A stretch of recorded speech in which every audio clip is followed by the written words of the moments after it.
दोस्तों आप देख रहे हैं लालटेन भोजपुरी और आप लोगों का एक बार फिर से लालटेन भोजपुरी चैनल पे स्वागत है। तो दोस्तों जिस गाना का आप लोग बहुत बेसब्री से इंतजार कर रहे थे उस गाना का पोस्टर आ चुका है। जी हाँ दोस्तों, यही गाना है अर्मेनिया वाला और दोस्तों इसका पोस्टर आप लोग देख सकते हैं।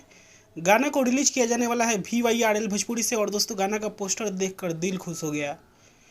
और इसी गाना के इंतजार आप लोग कर रहे थे और इसी गाना के बारे में इतना सारा न्यूज़ भी बन रहा था और पोस्टर देख कर ही पता चलता है कि गाना का क्वालिटी कैसा होगा। गाना को लिखे हैं अजय बच्चन जी और दोस्तों गाना का कंपोजिशन है शुभम तिवारी जी का, म्यूजिक है वही शुभम जी का SBR और दोस्तों वीडियो डायरेक्टर हैं दीपेश गोयल जी। दोस्तों आप लोगों को बता दें कि इस गाना का नाम है उनके दिल में और ये प्योरली हिंदी गाना बताया जा रहा है। स्पेशल थैंक्स में विवेक सिंह का नाम है। तो दोस्तों ये गाना आप लोगों के बीच बहुत जल्द आने वाला है। फिलहाल आप लोग पोस्टर देखें। पोस्टर आप लोगों को कैसा लगा कमेंट करके बताइएगा।